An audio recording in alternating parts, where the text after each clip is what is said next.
Radio Sucesos 101.7 FM presenta su noticiero Sucesos con Milton Pérez y Verónica Larrea. Un periodismo libre para una democracia plena. Los hechos y las opiniones de los sucesos que marcan nuestro tiempo.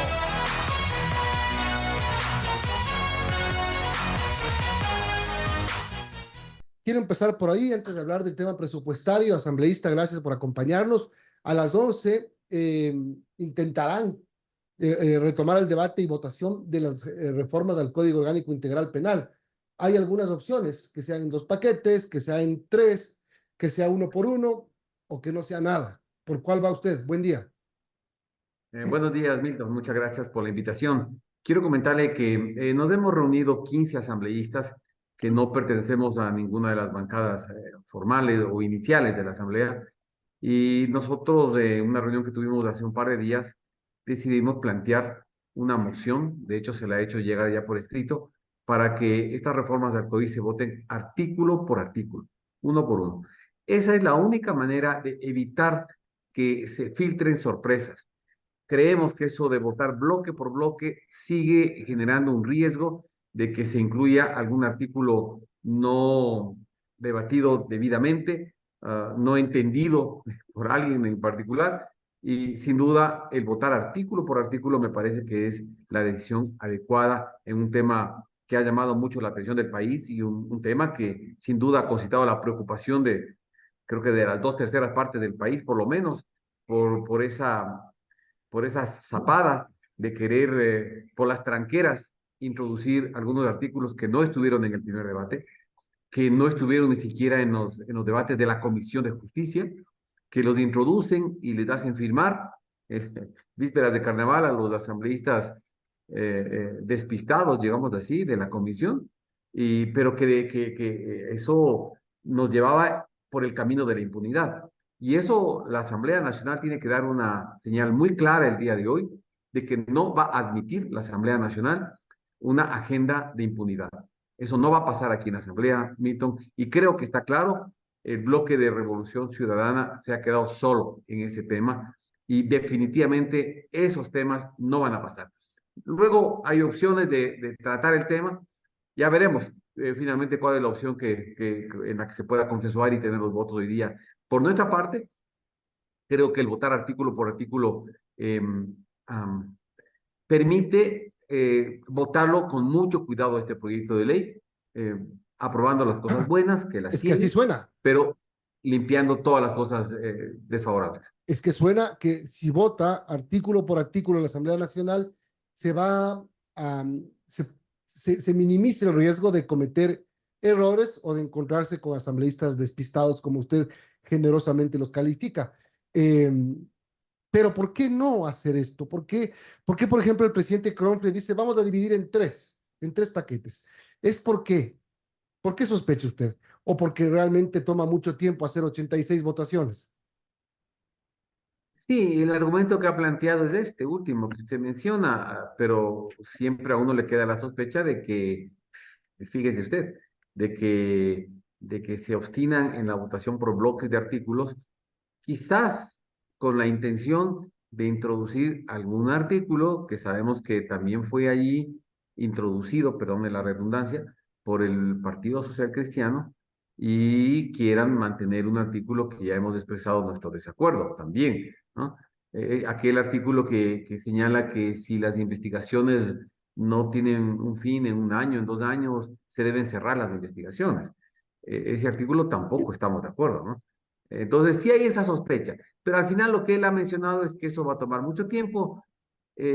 Bueno, Milton, si eso nos toma 2, 3 días de trabajo, bueno, creo que no pasa nada. Es decir, el país está atento a un tema de esta importancia y el hecho de que la Asamblea tome 3 días, digámoslo así, que puede ser 8 horas diarias de trabajo en 3 días y se puede ir votando artículo por artículo, le damos una tranquilidad al Ecuador de que hemos hecho las cosas correctas, de que hemos leído artículo por artículo y que se vea bien clarito cuál es la posición de cada uno de los asambleístas en cada uno de los artículos que tiene esta ley, este proyecto de ley, porque no solamente son los temas de la impunidad, de la reserva de las investigaciones, hay otras cositas por ahí que también son cuestionables, ¿no? Eso de querer ampliar las penalidades a policías y militares en este momento en que están salvándonos en las calles, no tiene sentido pensar en una penalización mayor para quienes están protegiendo al pueblo del Ecuador, al país. Entonces ahí hay artículos que sí, definitivamente nuestra posición es que mejor votarlo uno por uno. En Claro. el peor de los casos, Ujú. Milton, nosotros no nos desagrada, digámoslo así, no nos oponemos, finalmente podría ser el archivo total de la ley. Podría ser una opción, ¿no? No es nuestra primera opción, pero tampoco estamos cerrados a la banda, ¿no? Pero la moción nuestra es ir votando artículo por artículo. Claro, dicen tres bloques. Es la otra propuesta, la de Cronfle. En el un lado, las que van a consulta, ¿para qué aprobarlas? En el otro lado, los temas malos, la revisión y el levantamiento de la fuente, de la reserva, etcétera. Y la de cosas buenas, el aumento de penas y otras cosas más. Pero hasta en el paquete de cosas buenas se podrían ir cosas malas, como mal redactados, como repetidos, etcétera. También. Sí, sí, porque además le debo comentar, finalmente quien esté promoviendo esa opción no nos ha hecho llegar, a nosotros no nos han hecho llegar un documento que diga claramente, este bloque tiene estos artículos, este segundo bloque tiene estos otros artículos y este tercero tiene estos artículos, con los textos de cada uno de los artículos, de modo que podamos tener el cuidado necesario. Entonces, eh, y que finalmente, mire, ahí puede pasar cosas que es mejor evitarlas, que es mejor evitarlas, que es mejor. ¿Cuál es el problema de tener todas las seguridades que debe tener este tema? Y que al país le quede claro que la Asamblea Nacional no va a tomar el camino de la impunidad. Esa vergonzosa propuesta de introducir reformas al, a, al, al, a la posibilidad de revisión de sentencias es impresentable, absolutamente impresentable, y la Asamblea de ninguna manera va a apoyar una propuesta en ese sentido. De que la Asamblea o el mundo político pueda exigirle a la Fiscalía o a los jueces levantar la reserva sobre las investigaciones que se realizan, eso también es impresentable. Pues, ¿cómo usted va a levantar la reserva de una investigación? Sí, ¿para qué? Para que todo el mundo sepa que se está investigando y todo el mundo salga corriendo de este país. Es absurdo, pues, ¿no? Es verdad. Es asumir la pose del campanero, ¿no? Eso no podemos permitirlo tampoco. Entonces, y eso queremos que el país tenga absolutamente claro, que esas vergonzosas, impresentables propuestas introducidas a última hora, sorprendiendo entre comillas, ¿no? A algunos miembros de la Comisión de Justicia, eso definitivamente no tiene el apoyo mayoritario en la Asamblea Nacional y es una propuesta única y exclusivamente del bloque de la Revolución Ciudadana, cuya agenda tiene como punto principalísimo el levantamiento de la impunidad a sus líderes. Y la Asamblea no va a permitir aquello. 8:57 estamos conversando con el asambleísta por la Alianza Actuemos y por Loja, Rafael Dávila. Tema económico, la Asamblea tiene la proforma presupuestaria, ustedes no tienen capacidad de hacer ningún cambio más que sugerencias y observaciones. ¿Qué observación le haría usted a la proforma? Milton, pienso que en el país está faltando algo fundamental, es el control del Estado a los gastos del sector público.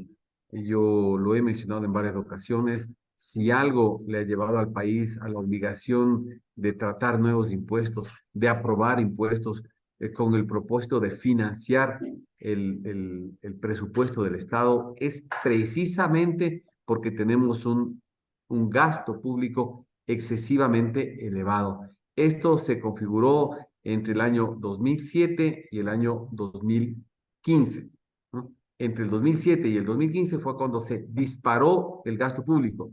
Yo quiero recordarle a usted y al país que el año 2006, previo al inicio de la era correísta, yo fui diputado en el 2006, el presupuesto general del Estado en ese año fue de 8.000 millones de dólares. Hablo del año 2006. En el año 2015, el presupuesto del Estado llegó a estar en 37.000 millones de dólares. Ese disparo en el gasto público obviamente genera la necesidad de imponer impuestos al país para financiarlo. Y eso es lo que el país a veces no lo comprende.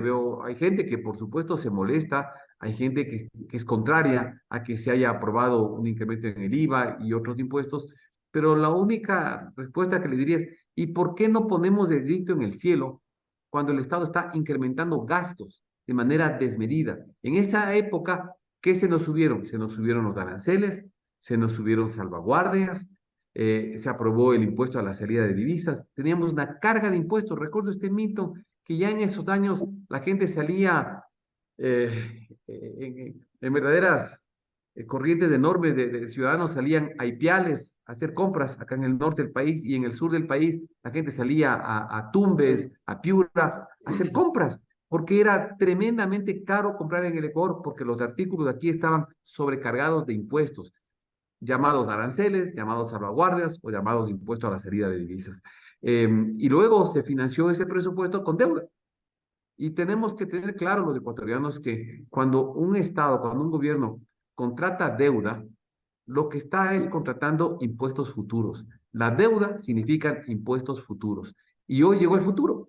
Si esa deuda que se contrajo con tanta irresponsabilidad y con tanta ligereza durante esos años, que dejaron el gobierno en el 2017 con una deuda pública de 70.000 millones de dólares, y que no nos vengan con el cuento de que los anticipos de petróleo, las ventas anticipadas de petróleo no son deuda.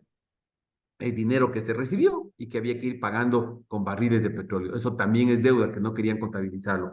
Cuando se transparentó la deuda pública, pudimos constatar todos que la deuda pública había llegado a 70.000 millones de dólares. Algo absolutamente insostenible. Entonces, usted sabe, yo pienso que el cerrar el déficit fiscal, el financiar el presupuesto, pasa por tomar varias decisiones, no es una sola. Creo que la Asamblea ya hizo su trabajo, en mi opinión, con responsabilidad y aprobó algunos impuestos, lamentablemente, pero no hay otro camino, dado el enorme nivel de gasto público, pero el gobierno también tiene que hacer su esfuerzo. Y a mí me gustaría que el país pueda mirar a un gobierno haciendo esfuerzos al disminuir el gasto público. Y eso, lamentablemente, no lo veo. En una proforma de 35.000 millones de dólares, pues no estamos viendo un esfuerzo por reducir el gasto público. Bien, se nos pasó el tiempo, son las 9:02 de la mañana. Le agradezco, asambleísta, por habernos acompañado.